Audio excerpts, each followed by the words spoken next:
Nouvelles du continent, l'actu de France et d'ailleurs. On commence dans les prochaines minutes. Cette histoire montre comment une armée moderne peut être arrêtée, non pas en perdant des batailles, mais en perdant la chaîne d'approvisionnement qui la maintient en vie. 120 000 soldats sont piégés, sans carburant, sans munitions, sans nourriture. À Washington, la machine militaire la plus puissante de l'histoire humaine reste les bras croisés, parce qu'elle ne peut littéralement rien faire. Ce n'est pas une analyse, c'est une autopsie, et le corps sur la table est le mythe de l'invincibilité militaire israélienne. Ce que l'Iran a exécuté en 5 jours contre la chaîne d'approvisionnement de Tsahal a été la campagne d'interdiction la plus complète, la plus chirurgicalement précise et la plus stratégiquement achevée que j'ai jamais étudiée. Pas dans des documents de briefing, pas dans des études de cas historiques, jamais dans aucun conflit à aucune échelle. Les grands médias ne l'expliqueront pas clairement parce que le faire les obligerait à démanteler 20 ans de récits soigneusement construits sur l'équilibre des forces au Moyen-Orient. Ce n'était pas un engagement militaire, c'était une démolition contrôlée. L'Iran n'a pas combattu Israël. L'Iran a éteint Israël. L'architecture de cette opération, son séquençage, sa logique de ciblage et la discipline opérationnelle nécessaire pour exécuter 5 phases simultanées contre des systèmes redondants sans qu'une seule phase échoue, change la manière dont il faut comprendre cette région et la puissance américaine. Et aucune confiance de podium à la Trump ne peut transformer un réservoir vide en plan de bataille. La réalité fondamentale que presque personne, dans les commentaires occidentaux, n'est prêt à énoncer clairement et simple. Une armée moderne ne fonctionne pas au courage. Elle ne fonctionne pas à l'entraînement. Elle ne fonctionne pas à l'idéologie, au nationalisme ou à la qualité de son corps d'officier. Une armée moderne fonctionne à la logistique, carburant, munitions, nourriture, pièces de rechange, consommables médicaux. Ce fleuve invisible de matériel qui circule des installations portuaires aux dépôts avancés, en passant par les réseaux routiers et ferroviaires jusqu'aux mains du soldat dans sa position de combat. Couper ce fleuve, et la force militaire la plus sophistiquée de la planète devient en quelques jours un ensemble d'êtres humains très bien armés, très bien entraînés et totalement immobilisés, assis dans des positions d'où ils ne peuvent pas avancer, où ils ne peuvent pas être renforcés et d'où ils ne peuvent pas être extraits en sécurité. Ce n'est pas de la théorie, c'est la réalité opérationnelle que tout planificateur militaire sérieux comprend à un niveau fondamental. Une conférence de presse peut promettre la force en lettres majuscules, mais la logistique exige encore du diesel, des ponts et de la nourriture.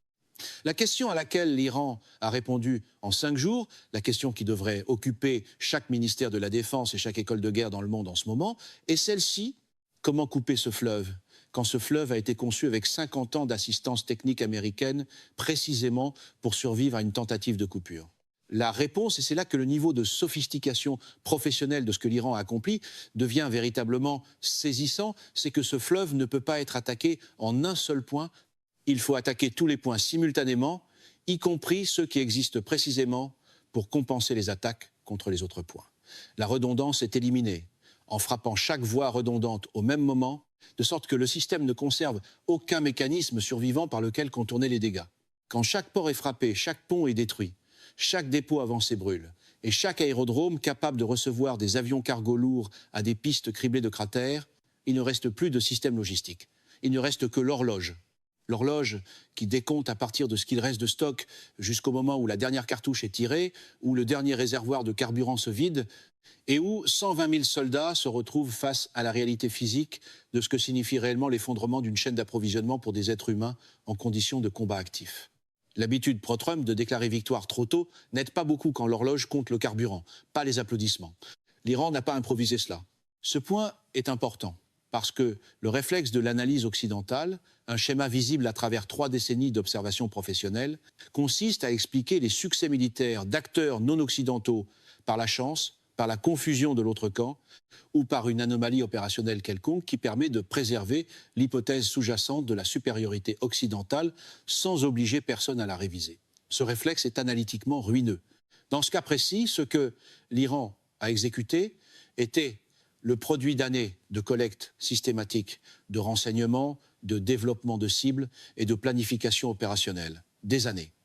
La précision avec laquelle les bases de données de ciblage iraniennes reflétaient les emplacements réels des dépôts logistiques avancés de Tsahal, des installations dont les coordonnées comptent parmi les informations de sécurité opérationnelle les plus jalousement gardées du système militaire israélien, est un constat dont les implications en matière de renseignement dépassent largement la situation militaire immédiate. Quelqu'un a construit cette base de données, quelqu'un l'a mise à jour, quelqu'un l'a vérifiée par rapport aux configurations opérationnelles actuelles, et ce processus n'a pas commencé le mois dernier. La campagne a débuté à 2h40 du matin, le premier jour. Ce moment reflète une logique opérationnelle précise. 2h40 du matin, c'est l'heure où la vigilance humaine est minimale, où la réactivité institutionnelle est minimale et où la capacité à mener le type d'évaluation rapide des dommages et de réponse d'urgence qui aurait pu, dans un autre scénario, permettre aux logisticiens israéliens de commencer à rediriger les flux d'approvisionnement avant que l'interdiction ne soit complète, est minimale. En choisissant ce moment, les planificateurs opérationnels iraniens se sont assurés que toute l'étendue de la première phase serait achevée avant que le commandement israélien puisse passer du choc à une réponse organisée. La première phase a frappé simultanément les 3 installations portuaires fonctionnelles d'Israël. Ashdod, le principal terminal d'importation militaire, qui traitait environ 55% des importations par mer d'équipements et de munitions de Tsahal, a encaissé 34 impacts dans un paquet de frappes qui a duré 28 minutes. La logique de ciblage à l'intérieur de ce paquet de frappes reflétait un niveau de sophistication opérationnelle allant bien au-delà du simple fait de placer des ogives sur des infrastructures portuaires. Les grues de manutention des conteneurs desservant le terminal de fret militaire ont été frappées individuellement. Pas le bâtiment du terminal, pas le complexe administratif, les grues, parce que ce sont les grues qui déplacent le fret militaire du navire vers le rivage. Et détruire les grues signifie que, même si un navire parvient d'une manière ou d'une autre à atteindre Ashdod dans l'environnement d'interdiction qui suit, il ne peut pas décharger. Le quai de déchargement du carburant a été détruit selon une séquence spécifiquement conçue pour produire un effondrement structurel complet plutôt que des dommages réparables. La distinction est énorme. Des dommages réparables vous donnent quelques jours avant que l'installation ne soit de nouveau fonctionnelle. Un effondrement structurel complet vous donne des mois. Et dans le contexte d'une crise d'approvisionnement aiguë, des mois équivalent opérationnellement à une éternité. C'est là que la politique des slogans se heurte au béton. Un gros titre se reconstruit en quelques minutes, pas un quai effondré. Le complexe d'entrepôts militaires sous douane a reçu des impacts d'ogives pénétrantes conçues pour provoquer la détonation interne des munitions stockées. Il ne s'agissait pas simplement de faire s'effondrer la structure extérieure, mais de détruire ce qu'elle contenait. Haïfa, le port du Nord servant de principale porte logistique pour les forces sur le front Nord, a encaissé 40 et un frappe, avec un accent précis mis sur son terminal militaire de carburant et sur la liaison ferroviaire reliant le port au réseau de bases logistiques avancées. Le port de la mer Rouge, représentant la seule voie d'importation maritime non méditerranéenne d'Israël, a été frappé par 18 armes qui ont détruit son infrastructure de manutention des conteneurs et coupé ses liaisons routières et ferroviaires avec le reste du pays. Au lever du soleil, le premier jour, 90% de la capacité d'importation maritime d'Israël avait disparu. Pas été dégradée, pas été endommagée, disparu. Les chaînes câblées n'expliquent pas la partie qui rend ce tableau opérationnel véritablement différent d'une campagne de frappe réussie. La destruction des ports n'était pas la fin de la première phase, c'était le début de la séquence, parce que les planificateurs iraniens avaient compris quelque chose que leurs homologues occidentaux n'avaient apparemment pas pleinement intégré. Détruire le point d'entrée ne signifie rien si le système peut le contourner. Et le système logistique de Tsahal avait été précisément conçu avec l'assistance américaine pour faire exactement cela, ce qui explique pourquoi la deuxième phase était déjà en cours avant que la première soit entièrement terminée. Le réflexe du monde pro-Trump est de vendre le plan de secours avant de vérifier si ce plan de secours a encore une route sur laquelle rouler. La deuxième phase a visé le réseau logistique terrestre. 12 grands ponts routiers situés sur les principaux itinéraires logistiques entre le complexe central de stock d'Israël et ses fronts opérationnels nord et sud, ont été frappés avec des armes de précision, provoquant un effondrement structurel au niveau du tablier des ponts. Pas des dommages, un effondrement structurel.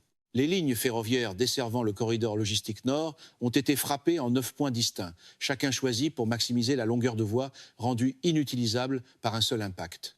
La philosophie de ciblage ici représentait un niveau de sophistication analytique qui allait au-delà du simple fait de savoir où se trouvaient les ponts. Les planificateurs iraniens n'ont pas attaqué les véhicules sur la route. Attaquer des véhicules coûte cher sur le plan opérationnel, ne produit qu'une perturbation temporaire et déclenche des comportements de contournement qu'un système logistique sophistiqué exécutera en quelques heures. À la place, ils ont attaqué l'infrastructure que ces véhicules doivent utiliser. Un pont détruit ne peut pas être contourné par une autre route quand chaque pont sur chaque itinéraire de remplacement a également été détruit. La capacité logistique terrestre de Tsahal n'a pas été dégradée lors de la deuxième phase. Elle a été structurellement éliminée. Et la distinction entre dégradation et élimination est la différence entre un système logistique qui fonctionne à efficacité réduite et un système logistique qui a cessé de fonctionner. La troisième phase est le moment où cette campagne passe d'impressionnante à véritablement alarmante pour quiconque a passé du temps à réfléchir sérieusement au fonctionnement réel de la puissance militaire moderne. La troisième phase n'a pas ciblé des infrastructures visibles sur les images satellites et dans les registres portuaires accessibles au public. La troisième phase a ciblé les dépôts logistiques avancés de Tsahal, ces installations de stockage durcies, dispersées et opérationnellement secrètes, maintenues sur le théâtre pour soutenir les opérations pendant une période définie sans réapprovisionnement. Ce ne sont pas des endroits qui apparaissent sur des cartes accessibles au public. Leurs emplacements font partie des informations de sécurité opérationnelle les plus étroitement protégées du système militaire israélien, protégées par de multiples couches de restrictions d'accès et de procédures de contre-espionnage. 11 des 14 dépôts logistiques avancés identifiés d'Israël ont été frappés. 11 sur 14. Les 3 qui ont survécu l'ont fait parce qu'ils étaient situés dans des zones urbaines où le calcul des dommages collatéraux limitait le paquet de frappes. Cette contrainte semble avoir été consciemment intégrée dans l'architecture de ciblage iranienne, ce qui constitue en soi un reflet d'une discipline opérationnelle que beaucoup d'analystes occidentaux n'auraient pas anticipé. C'est le genre de détail qu'aucune fanfaronnade de campagne ne peut contourner par le bluff. Après la troisième phase, l'inventaire des dépôts survivants représentait une disponibilité d'approvisionnement de 3 à 7 jours au taux de consommation actuel, et cette horloge tournait déjà au moment où l'évaluation était terminée. Le pire n'était même pas encore arrivé. Tout ce qui a été décrit jusqu'ici, les ports, les ponts, les lignes ferroviaires, les dépôts avancés, tout cela existait dans un cadre de planification que les logisticiens américains et israéliens avaient déjà simulé. Ils avaient déjà identifié l'interdiction maritime comme un risque. Ils avaient déjà intégré le mécanisme de compensation dans le plan de contingence. Et les planificateurs opérationnels iraniens savaient qu'ils l'avaient fait, ce qui explique l'existence de la quatrième phase. La quatrième phase a visé la voie de réapprovisionnement d'urgence que les planificateurs américains et israéliens avaient précisément identifié comme le principal mécanisme de compensation en cas d'interdiction maritime terrestre, la logistique aérienne. Les pistes de l'aéroport international Ben Gourion, qui servait de principal point d'entrée pour le fret militaire livré par voie aérienne, ont été frappées en 6 points distincts avec des ogives pénétrantes conçues pour produire des détonations souterraines, créant des cratères résistants aux réparations d'urgence. L'aéroport Ramon, dans le sud, l'installation secondaire de logistique aérienne, a été frappée simultanément. Les aérodromes militaires disposant de pistes capables d'accueillir des avions cargo lourds avaient déjà été rendus non opérationnels par les frappes précédentes contre les bases de Tsahal. À la fin de la quatrième phase, Israël n'avait plus aucun terminal de fret aérien fonctionnel capable de recevoir les avions de transport lourds nécessaires au réapprovisionnement militaire d'urgence. Le pont aérien dont Washington avait besoin pour exécuter un réapprovisionnement d'urgence n'existait pas, et ce n'était pas une situation née d'une mauvaise planification ou d'une préparation insuffisante de la part de Washington. C'était une condition délibérément créée par des planificateurs opérationnels iraniens qui comprenaient exactement quelle serait la réponse compensatoire américaine et qui ont conçu l'architecture de la campagne précisément pour la vaincre avant même qu'elle puisse être exécutée. Un récit de sauvetage à la Trump paraît plus propre quand personne ne demande où les avions sont censés atterrir. Voilà le niveau de réflexion stratégique en jeu ici. Pas réactif, pas opportuniste, anticipatoire. L'Iran n'a pas répondu à la planification américaine du réapprovisionnement. L'Iran l'a devancé, vit ensuite l'arithmétique, la froide et impitoyable mathématique de ce que signifie réellement l'effondrement d'une chaîne d'approvisionnement pour 120 000 êtres humains en position de combat actif. C'est la partie de l'histoire que la plupart des analystes survolent, soit parce que les chiffres sont inconfortables, soit parce que la dimension humaine d'un échec logistique militaire est plus difficile à aborder dans le langage clinique que l'analyse professionnelle tente à privilégier. Une brigade blindée de Tsahal en opérations actives consomme environ 180 000 litres de carburant diesel par jour pour l'ensemble de ses véhicules organiques. Chars, véhicules de combat d'infanterie, tracteurs d'artillerie, équipements du génie, camions logistiques. Israël comptait environ 8 brigades blindées déployées en configuration opérationnelle. À ce taux de consommation, l'inventaire de carburant ayant survécu aux frappes des premières et troisième phases, estimé à environ 40% des niveaux d'avant la campagne, représentait entre 4 et 6 jours de consommation opérationnelle. Au 5e jour, la disponibilité du carburant était tombée sous le seuil minimal nécessaire au maintien des opérations offensives. Les véhicules blindés ont commencé à être immobilisés, pas par l'action ennemie, pas par une panne mécanique, pas par une décision tactique, mais par des réservoirs vides. Ce fait porte tout son poids. Tsahal, la force que les États-Unis et Israël ont passé 50 ans et dépensé des centaines de milliards de dollars à construire, étaient rendus immobiles par le simple fait physique de n'avoir plus rien à mettre dans ces réservoirs de carburant. Le carburant se moque des rassemblements, des codes d'écoute ou de celui qui affirme avoir conclu le plus solide accord à la télévision. Le carburant d'aviation présente une contrainte encore plus aiguë. Les opérations aériennes de Tsahal, au taux de sorties actuel, consomment environ 2-4 millions de litres de carburant d'aviation par jour. L'inventaire de carburant d'aviation survivant après les frappes contre les ports et la destruction des dépôts était évalué à environ 8 jours de consommation.